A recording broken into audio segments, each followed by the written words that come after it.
కొన్నిసార్లు మనం తప్పు చేసినప్పుడు మన మనసు ఖండిస్తుంది, నిందారోపణ చేస్తుంది మన మనసే. కొన్నిసార్లు అపవాది దగ్గర రావకల మనం తక్కువ చూసుకుంటాం, నిందించుకుంటాం, నేను పనికి రాను అని. ఇది నా జీవితంలో జరిగింది. కొన్ని రక్షణ పొందిన 5-6 సంవత్సరాల దాకా నేను ఏమైనా తప్పు చేసినా, పొరపాటు చేసినా, నేను పనికిరాను, అనవసరం, వేస్ట్ నా బతుకు, నేను సరిగ్గా ఉండలేను, నేను చర్చికి వెళ్తున్నాను కానీ మళ్ళీ తప్పులు చేస్తున్నాను, అదే తప్పులు చేస్తున్నాను, నా బతుకు దండగా అని వేసిన 5-6 సంవత్సరాలు, దయచేసి 5-6 సంవత్సరాలు తిట్టుకోవడం, నిందించుకోవడం, నేను పనికిరాను అనుకోవడం, వేస్ట్ అనుకోవడం, నేను వాళ్ళకి బతకలేను అనుకోవడం. ఇది ఎవరు చేస్తున్న అపవాదే? నేనంటే ఎవరు? నా మనస్సాక్షి నిందిస్తుంది, ఖండిస్తుంది, ఇవన్నీ చేస్తుంది. అయితే అలాంటి వారిని ఎవరిని ఇక్కడ ఉంటే నాకు దేవుడు మాట్లాడే మాట అది మీకు చెప్తున్నారు బైబిల్ నుంచి. చూడండి, అది పెట్టండి ప్లీజ్. అప్పుడు పరిస్థితి ఏం చేయాలి? ప్రియులారా, మన హృదయము మన యందు దోషారోపణ చేయని ఎడల దేవుని ఎదుట ధైర్యము గలవారమగుదుము. ఓకే, మన హృదయం, మనస్సాక్షి టర్మ్స్ మారుతూ ఉంటాయి కానీ అదే కదా. మన హృదయం, మనస్సాక్షి దోషారోపణ చేయకపోతే, నేను వాడుక భాష చెప్తున్నా, చేయకపోతే మనం దేవుని ఎదుట ధైర్యంగా ఉంటాం. నీకు దేవుడి దగ్గర ధైర్యం లేదు అంటే కారణం ఏంటి? దోషారోపణ. నీ మనసు నిన్ను శిక్షిస్తుంది, తిడుతుంది, ఖండిస్తుంది. దోషారోపణ నువ్వు మంచిదాని కాదు, నీ ప్రార్థన అంతా, నీ బతుకంతా, నీ ఇంకా మారలా కొన్ని అని తిడుతుంది. చర్చికి వెళ్తున్నాం, ఏం మారావని దోషారోపణ, నింద చేస్తుంది. ఈ నిందారోపణ మనస్సాక్షి మనం చేయకపోతే ఏముంటుంది? ధైర్యం ఉంటుంది. ఎవరి దగ్గర ధైర్యం? దేవుడి దగ్గర ధైర్యం ఉంటుంది. సాక్షాత్ దేవుడి దగ్గరే. నాకు ఒకప్పుడు చర్చికి వెళ్తున్నా, వాక్యం చదువుతున్నా, కానీ 5-6 సంవత్సరాలు నన్ను నేను తిట్టుకున్నా, అనుకున్నా, నా మనసులో నేను దోషారోపణ చేస్తుంది, నువ్వు ఇంకా మారలేదు, అది ఇది అని చేస్తుంటే నాకు దేవుడి మీద ధైర్యమో లేదు. దేవుడి దగ్గర నేను ప్రార్థన చేస్తే నా దేవుడు ఆలకిస్తాడని ధైర్యం లేదు నాకు. అనేక సార్లు మీరు ఎక్కువ శాతం నా దేవుడు ప్రార్థన ఆలకిస్తాడా అనే అనుమానం మీకు ఎందుకు వస్తుందంటే మీరు చేసిన తప్పులు బట్టి కాదు, మీ మనసు నిందిస్తూ ఉంటుంది, అందిస్తూ ఉంటుంది. ఈరోజు చాలా జాగ్రత్తగా ఉండండి, వింటే మీకు విడుదల వస్తుంది. నాకు వచ్చిన విడుదల మీకు రావాలి. ఈరోజు నిందారోపణ, ద్వేషారోపణ, ఇక నా ప్రార్థనకి జవాబు లేదు, అధికారంగా చేయలేను, ధైర్యంగా చేయలేను, యేసు నామములో అని గట్టిగా పలకలేను, నేను ధైర్యంగా పలకలేను అనిపించేది చాలా. ఆ తర్వాత ఈ వాక్యం తర్వాత చదవండి ప్లీజ్. ఇందువలన మనము సత్య సంబంధులమని ఎరుగుదుము, దేవుడు మన హృదయము కంటే అధికుడై సమస్తమును ఎరిగియున్నాడు గనుక మన హృదయము ఏ విషయములలో మన యందు దోషారోపణ చేయును ఆయా విషయములలో ఆయన ఎదుట మన హృదయములను సమ్మతి పరుచుకుందుము. Okay, please listen to me, please listen to me. మీ జీవితాల్లో విడుదల రావంటే ప్రార్థన చేస్తే విడుదల రాదు, అది కొంత అవసరాలు తీరుతాయి. కానీ ఎప్పుడైతే దేవుని మాట నీకు అర్థం అవుతుందో గొప్ప విడుదల వస్తుంది.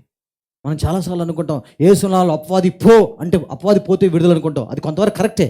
కానీ గొప్ప విడుదల ఏంటంటే మానసికంగా ఒక అబద్ధాన్ని నమ్మితే ఆ అబద్ధాన్ని అపవాది వాడుకుని దేవుని వాక్యాన్ని వాడుకుని అనవసరమైన కాడి మోపుద్ది మనల్ని దాని నుంచి.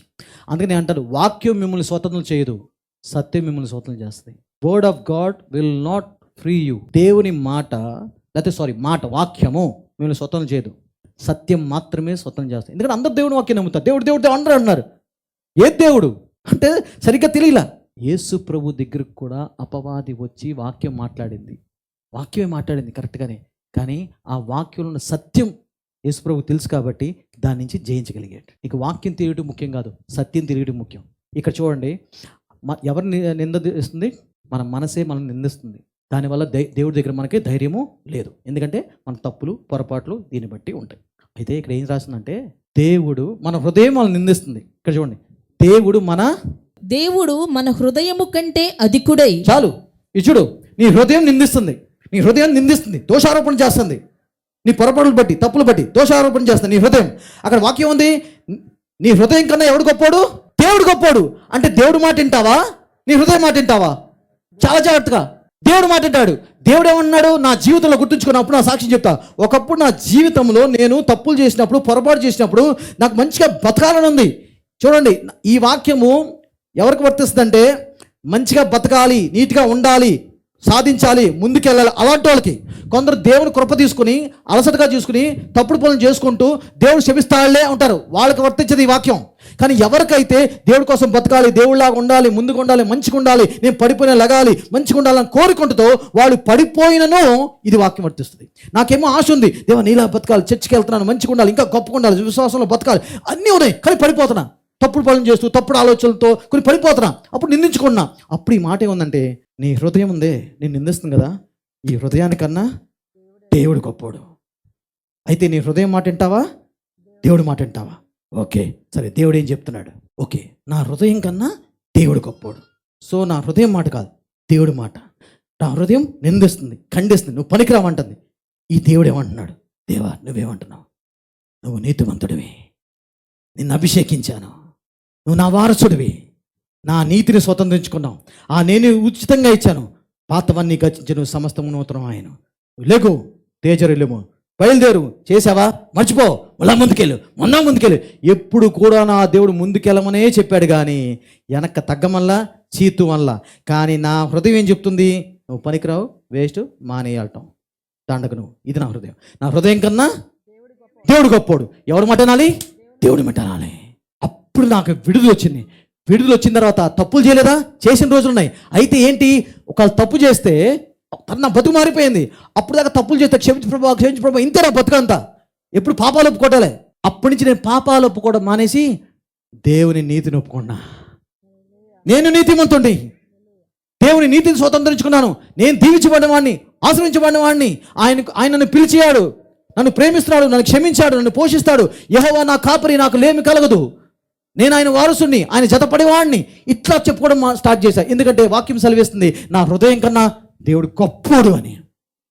గొప్ప విడుదల వచ్చి, ఆ తర్వాత నేను తప్పు చేసినా సరే, మిస్టేక్స్ చేసినా, తప్పులు చేశానా, ఓకే, ఇంకోసారి చేయకూడదు అని ముందుకెళ్ళిపోతానే ఉన్నా. ఆగలా.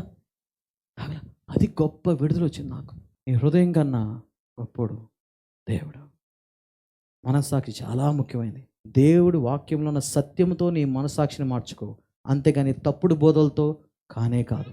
తప్పుడు బోధల వల్ల నీ మనస్సాక్షి ఎక్కువ మాట్లాడుతూ ఉంటుంది, నువ్వు దేవుడే అనుకుంటావు కొన్నిసార్లు. చాలా తప్పు ఇది. అందుకని ఇక్కడ దేవుడికి నీ మనస్సాక్షి చూపించా. నీ హృదయం నిందిస్తున్నా సరే, దేవుడు గొప్పోడు నీ హృదయం కన్నా.